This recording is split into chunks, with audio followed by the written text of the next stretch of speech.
नमस्कार दोस्तों, आज 2 अक्टूबर को गांधी शास्त्री जयंती के मौके पर नेशनल वॉच आपको इको गार्डन से धरना प्रदर्शन की विशेष खबरें दिखा रहा है।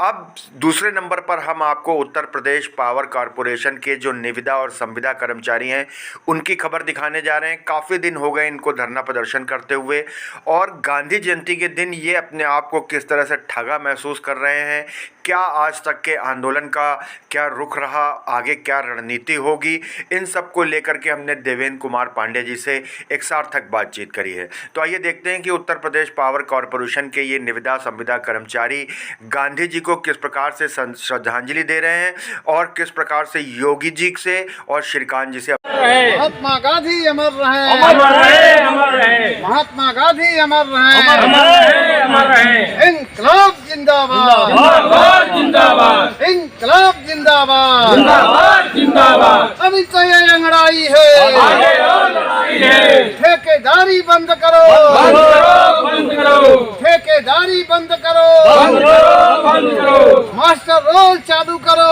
चालू करो, चालू करो। मास्टर रोल चालू करो, चालू करो, चालू करो। देवेंद्र कुमार पांडे जी, आज गांधी जयंती का दिन है, शास्त्री जयंती का दिन है। पूरा देश गांधी जी को, शास्त्री जी को याद कर रहा है। आप लोग यहाँ इको गार्डन में बहुत दिनों से धरना प्रदर्शन कर रहे हैं। गांधी जी ने भी अंग्रेजों को हटाने के लिए बहुत लंबे समय तक धरना प्रदर्शन और अनशन जैसे आंदोलन किए, आप लोग भी कर रहे हैं। कैसा महसूस हो रहा है और क्या कहना चाहेंगे?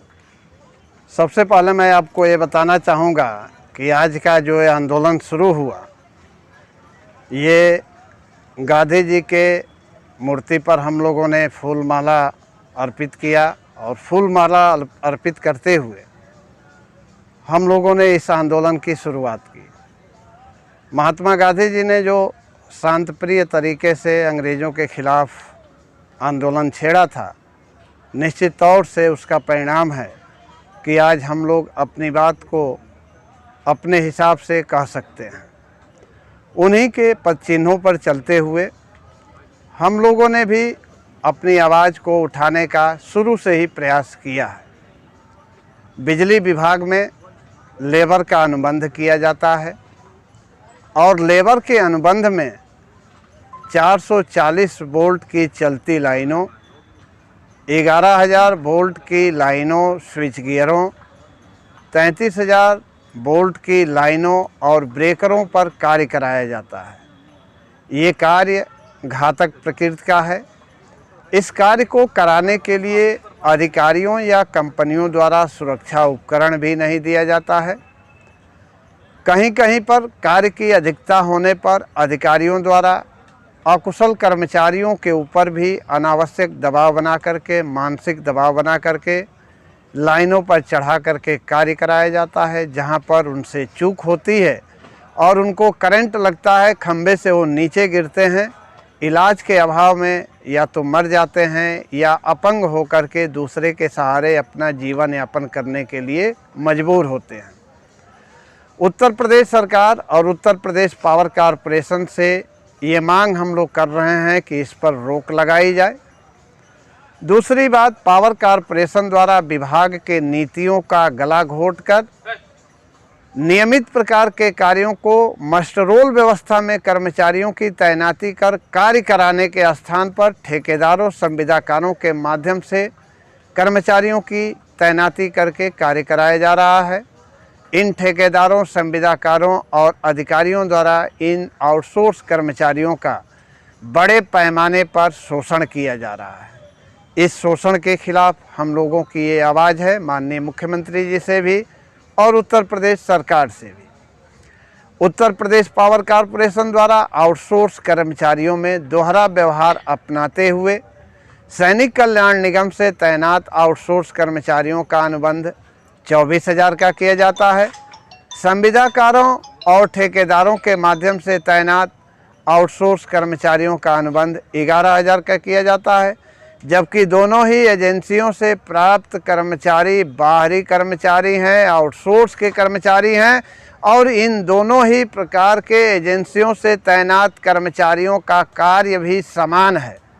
ऐसे स्थिति में एक एजेंसी से तैनात कर्मचारी का 11,000 का अनुबंध और दूसरे एजेंसी से तैनात कर्मचारी का अनुबंध 24,000 का हो रहा है। क्या यही जीरो टॉलरेंस है माननीय मुख्यमंत्री जी उत्तर प्रदेश सरकार? इसी को जीरो टॉलरेंस कहते हैं। इतनी साफ बात क्या अभी आप तक पहुंची नहीं? क्या उत्तर प्रदेश पावर कॉरपोरेशन के अध्यक्ष महोदय द्वारा इस बात को आपको बताया नहीं गया? क्या आपके सचिवों द्वारा आपको इस बात को बताया नहीं गया कि उत्तर प्रदेश पावर कॉरपोरेशन निविदा संविदा कर्मचारी संघ द्वारा इस बात से लिखित में आपको अवगत कराया गया है? और यदि ये पता है तो जीरो टॉलरेंस का नारा देना न्याय संगत नहीं है। ये पूरे प्रदेश के लोगों के साथ एक धोखा है। पांडे जी, कई दौर की वार्ता आप लोगों की हो चुकी, लेकिन वार्ता कभी कामयाब नहीं हो पा रही है। तो ऐसे में आंदोलन कैसे आगे चलेगा? यहाँ बरसात में, सर्दी गर्मी, सब आप यहाँ खुले आसमान के नीचे बैठे हैं। देखिए, पावर कॉरपोरेशन की एक नीति है कि लोगों से बुला करके बात कर लीजिए, 2 शब्द लिख करके दे दीजिए, बात गई रात गई। इस नीति पर पावर कॉरपोरेशन काम करता है। यही नीति हमारे साथ भी अपनाने का प्रयास किया गया।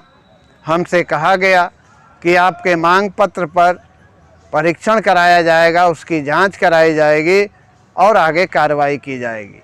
ये 9 सितंबर 2021 की बात है, जब अध्यक्ष पावर कॉरपोरेशन और संघ के बीच वार्ता हुई थी। मैंने उनको समय दिया कि 22 सितंबर 2021 तक आप जांच करा लीजिए और ये पता कर लीजिए कि क्या पावर कॉरपोरेशन से जो अनुबंध हो रहा है सैनिक कल्याण निगम का, वो 24,000 का हो रहा है कि नहीं हो रहा है, और उनसे उपकेंद्र परिचालक का कार्य कराया जा रहा है कि नहीं कराया जा रहा है। दूसरा ये पता कर लीजिए कि जो आउटसोर्स कर्मचारी संविदाकारों के माध्यम से तैनात होते हैं, उनका 11,000 का अनुबंध हो रहा है कि नहीं हो रहा है, और उनसे उपकेंद्र परिचालक का कार्य कराया जा रहा है नहीं कराया जा रहा है। इसमें मैं जहां तक समझता हूं कि किसी परीक्षण की आवश्यकता नहीं है, एक टालने की बात है, क्योंकि अनुबंध तो उनके द्वारा ही किया जा रहा है, कोई दूसरा तो कर नहीं रहा है। तो इसमें जांच की बात कहां से आ गई? इसलिए ये इतने लंबो समय से चल रहा है। मैंने 22 तक उनको समय दिया। 22 को फिर से प्रबंध निदेशक पावर कॉरपोरेशन द्वारा बुलाया गया।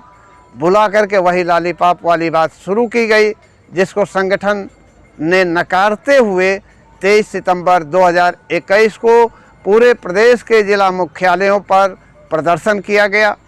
और उस प्रदर्शन से भी जब 23 के शाम तक कोई रिजल्ट नहीं निकला, तो संगठन द्वारा आगे की रणनीति को तय करते हुए 15 नवंबर 2021 को शक्ति भवन पर विशाल प्रदर्शन करने, 16 और 17 नवंबर को सार्वजनिक शैक्षिक अवकाश करने, 18 नवंबर से अनिश्चितकालीन कार्य बहिष्कार करके जिला मुख्यालयों पर, शक्ति भवन सहित जिला मुख्यालयों पर प्रदर्शन करने का निर्णय लिया गया है।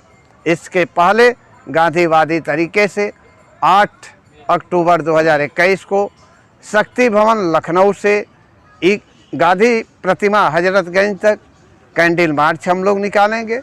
27 अक्टूबर 2021 को शक्ति भवन से गांधी प्रतिमा हजरतगंज तक मशाल जुलूस निकालेंगे और इसके बाद 15 नवंबर को शक्ति भवन पर हम लोग प्रदर्शन करेंगे। विशाल प्रदर्शन होगा, जिसको ध्यान में रखकर, कर्मचारियों की संख्या को ध्यान में रखकर संगठन द्वारा जिला प्रशासन से शक्ति भवन के सामने की रोड और शक्ति भवन श्री राम टावर के बीच की रोड का जो आवागमन है उसको डाइवर्जन करने की सूचना पहले ही दे दी गई है।